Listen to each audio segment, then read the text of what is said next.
नमस्ते मित्रांनो, तुमचं स्वागत आहे आमच्या चॅनलवर, ज्याचं नाव आहे तुषार मोरे व्लॉग्स. मित्रांनो, आजचा विषय जरा वेगळा आहे. विषयाचं नाव आहे थांबवा ही फोडाफोडी. मित्रांनो, आज महाराष्ट्रात एक फार मोठा विषय चालू आहे, म्हणजे तो म्हणजे ऑपरेशन टायगर. की आज जे राजकारणातली ही फार मोठी घटना आहे. म्हणजे शिवसेनेचे जे खासदार आहेत ते शिंदे सेनेमध्ये जाणार आहेत. त्यासाठी म्हणजे शिंदे सेनेचे प्रयत्न चालू आहेत की यांचे खासदार आपल्या पक्षात यावेत.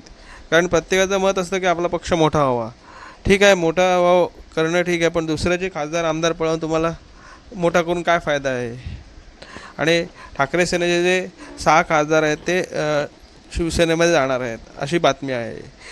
आज तुम्ही कोणतेही newspaper, T V, social media इकडे पहा, ही तुम्हाला बातमी दिसेलच. म्हणून या आपण विषयाचं नाव दिलं आहे की थांबवा ही फोडाफोडी. आता हे शिंदे सेने ही फक्त नाममात्र आहे, परंतु हे कारस्थान आहे ते BJPवाल्यांचं आहे. म्हणजे मोदी आणि अमित शहा यांचं आहे. ते तिथून जे सांगतील तसं एकनाथ शिंदे वागतात. त्याच्यामुळे त्यांनी हे ऑपरेशन टायगर करायचं ठरवलेलं आहे. आता ही बातमी बघा, मग तुम्हाला समजेल काय आहे ते. राज्यात ऑपरेशन टायगरच्या पार्श्वभूमीवर आता घडामोडींना वेग आलेला आहे.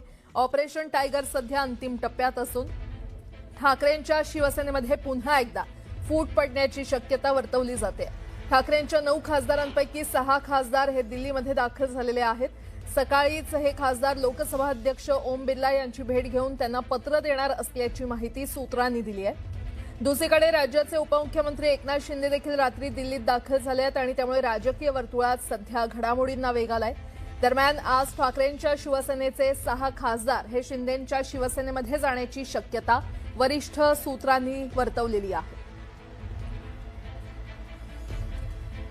आणि या संदर्भात अधिक माहिती देत आहेत आमचे प्रतिनिधी प्रशांत लीला रामदास आपल्यासोबत जोडले गेलेले आहेत. प्रशांत, ठाकरेंच्या शिवसेनेमध्ये आता पुन्हा एकदा फूट पडण्याची शक्यता आहे. आज 6 खासदार दिल्लीमध्ये ओम बिर्लांची भेट घेऊन त्यांना पत्र देणार असल्याचं कळतंय. काय अपडेट? बरोबर, आज तशा जोरदार चर्चा आहे. महत्वाचं म्हणजे काही खासदार दिल्लीत दाखल व्हायला सुरुवात झालेली असल्याची माहिती देखील पुढे आलेली आहे. महत्वाचं सोबतच राज्याचे उपमुख्यमंत्री एकनाथ शिंदे यांचा दिल्ली दौरा देखील निश्चित झालेला आहे आणि ते दिल्लीत दाखल झाल्याची देखील माहिती पुढे आली आहे. आणि सगळ्या पार्श्वभूमीवरती म्हणजे आज श्रीकांत शिंदे यांचं ते 12 पंत मार्ग हे जे निवासस्थान आहे हे आज सर्व हालचालींचं केंद्रबिंदू असणार अशा प्रकारची माहिती पुढे आलेली आहे.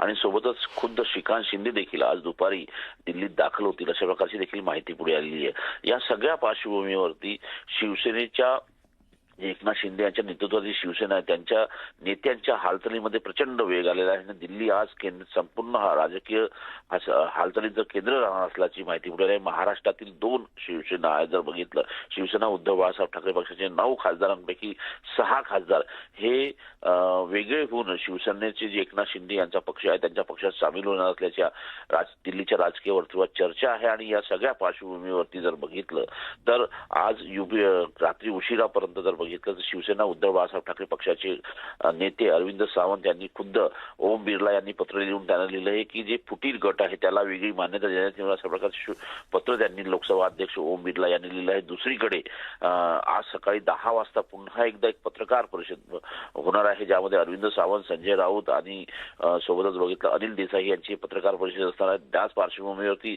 या सगळ्या 6 खासदारांच्या वतीने काय प्रतिक्रिया दिली जाते या खास करून पत्रकार परिषदेवरती हे देखील पाहणं महत्वाचं असणार आहे. पण या घडीला हे अत्यंत महत्वाचं आहे की महाराष्ट्राच्या राजकारणाचं केंद्रबिंदू हे दिल्लीतील एकनाथ शिंदे यांचे पुत्र श्रीकांत शिंदे यांचे निवासस्थान असणार असल्याची माहिती पुढे आलेली आहे. आता तुम्ही बघितलं असेल की पक्ष म्हणजे शिवसेनेचे ठाकरे सेनेचे 6 खासदार हे शिंदे सेनेमध्ये जाणार आहेत. पण मला वाटतं हे म्हणजे असे पक्ष फोडणं, दुसऱ्याचे पक्षाचे आमदार खासदार पळवणं हे चुकीचं आहे. कारण हे तुम्ही स्वतःचे आमदार खासदारांना मोठे करा. दुसऱ्याचे आमदार खासदार पळवण्यापेक्षा स्वतःचा पक्ष मोठा केला पाहिजे. परंतु हे अमित शहाना आता समजत नाही आहे. कारण त्यांची केंद्रात सत्ता आहे आणि त्यांना असं वाटतं आहे की सर्व काही आपलंच आहे. दुसऱ्याचे आमदार पण आपले आहेत, दुसऱ्याचे खासदार देखील आपले आहेत. आपण म्हणजे आता आपण सत्ताधीश आहोत, परंतु जर तुमची सत्ता उद्या गेली तर तुम्हाला कोण विचारणार आहे हे देखील त्यांनी लक्षात घेतलं पाहिजे. आणि दुसऱ्याचे आमदार खासदार पळवणं हे थांबवलं पाहिजे. आता याच्यावरती काँग्रेसचे नाना पटोले काय बोलत ते तुम्ही बघा. शिंदेंनी केलेलं ऑपरेशन टायगर नाही तर ऑपरेशन गिधाड असं नाना पटोले यांनी म्हटलंय. ठाकरेंच्या खासदारांना 25 कोटींपेक्षा जास्त पैसे दिले असतील. मोदी सरकार पश्चिम बंगाल आणि महाराष्ट्रात पक्ष फोडतंय असं नाना पटोले यांनी म्हटलंय. राजकीय बातमी महाराष्ट्रातली आहे ती म्हणजे शिवसेना उद्धव बाळासाहेब ठाकरे गटाचे 6 खासदार फुटण्याची शक्यता आहे. 19 तारखेला पक्षप्रवेश होतोय अशी माहिती मिळते. बस सत्तेचं हवस किती असली पाहिजे त्याच्या एक मर्यादा ठरलेल्या आहेत. पण आता मोदी सरकारने सत्ता सगळी केंद्रीकरण करून त्यांना पाहिजे तसं देश विकता येतं का, संविधानिक व्यवस्था संपवता येतात का, न्यायव्यवस्था आपल्या ताब्यात ठेवता येतं का, हा प्रयत्न केलेला आहे.